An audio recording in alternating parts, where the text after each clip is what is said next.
background? I was at UCLA in political science and then Harvard Law School. You wouldn't consider yourself an expert in sociology? I mean, I don't consider sociology a particularly expert field, but go ahead. I think I'm able to read a sociological study. What I'm getting at is that you're not considered an expert in sociology, psychology, gender studies. If you want to take issue with the argument, I would urge you not to use the argument from authority, which is somebody has a PhD by their name, they know what they're talking about. That's a dumb argument. I don't need a 7-year degree in sociology, no bullshit when I hear it. You're also offering kind of an unqualified opinion on a lot of these topics. See, again, you're just making the argument from authority. I don't think slapping a PhD from Ferris State next to your name makes you an expert in all things in the field in which you propose to speak. Either my argument's good or my argument's bad. Citing to my credentials is a really bad way of making an argument. But ma'am, Don't assume my gender. Yeah, don't do that. Don't assume your gender. What are your pronouns then? They and Z and princess. Princess? Damn. She got taken there. Checkmate, checkmate, checkmate. What are you? I'm a cisgendered man. What does that cis mean?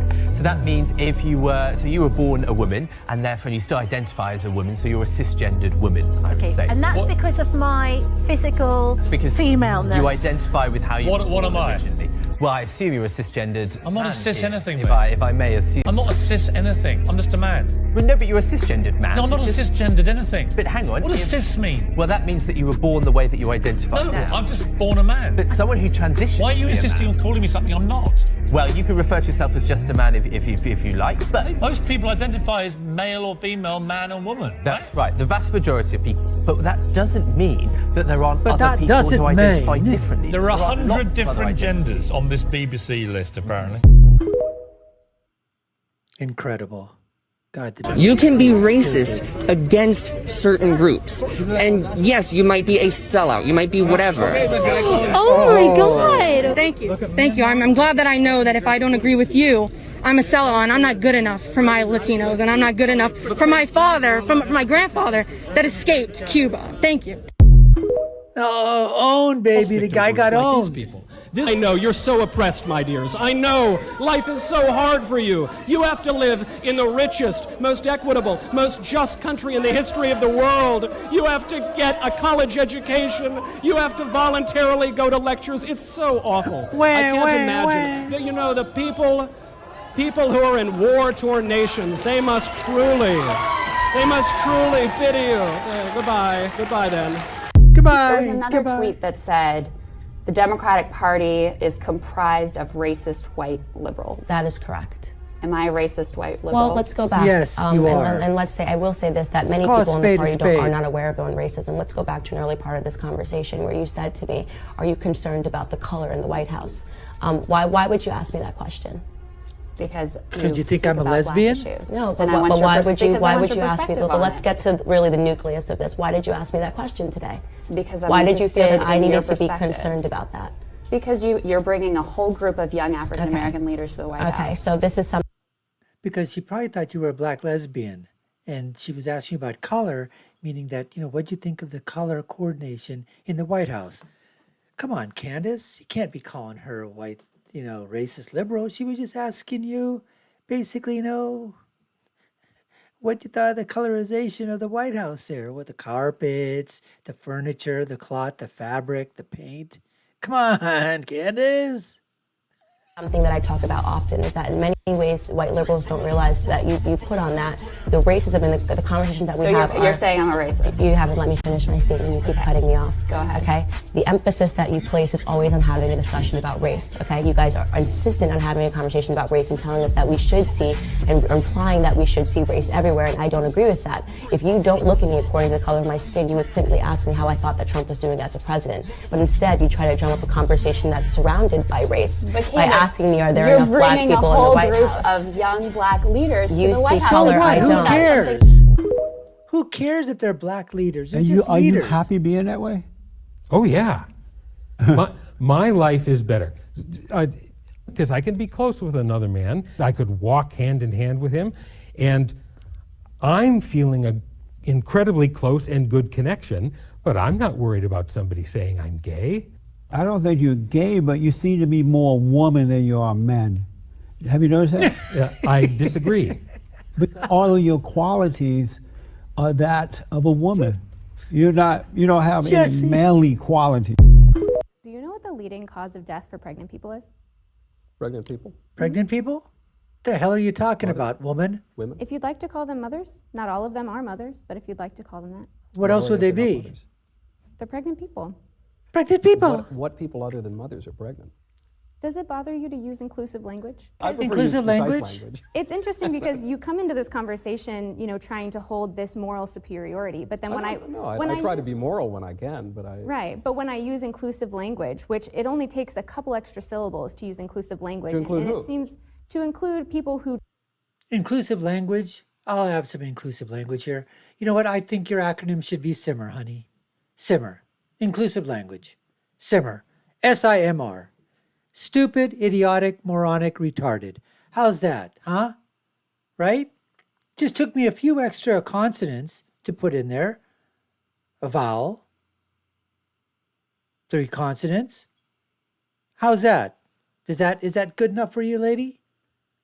who don't identify as women but can become pregnant. Who are those? Sure.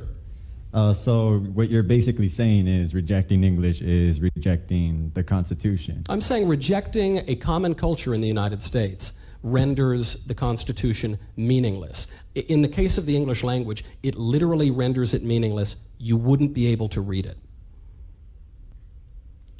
Check someone and made. translate it for me. How do you know it's correct? I'm a little skeptical of that translator.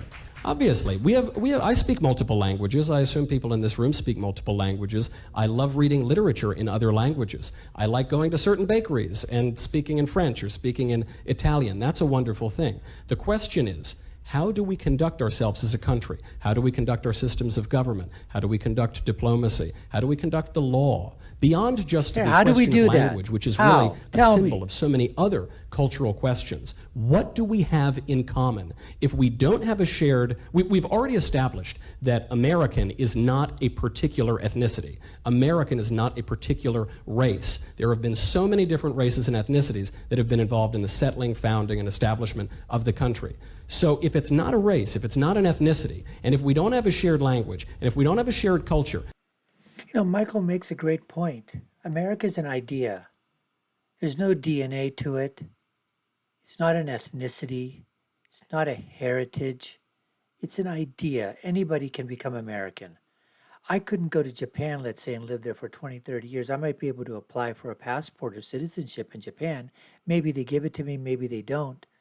And if they do give it to me, I got a passport from Japan. It says I'm a Japanese citizen. But am I really Japanese? Of course I'm not. Japanese is a race.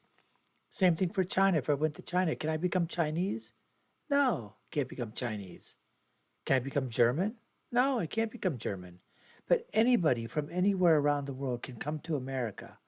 Any race, any creed, any color, any heritage, any ethnicity, any DNA, whatever it is.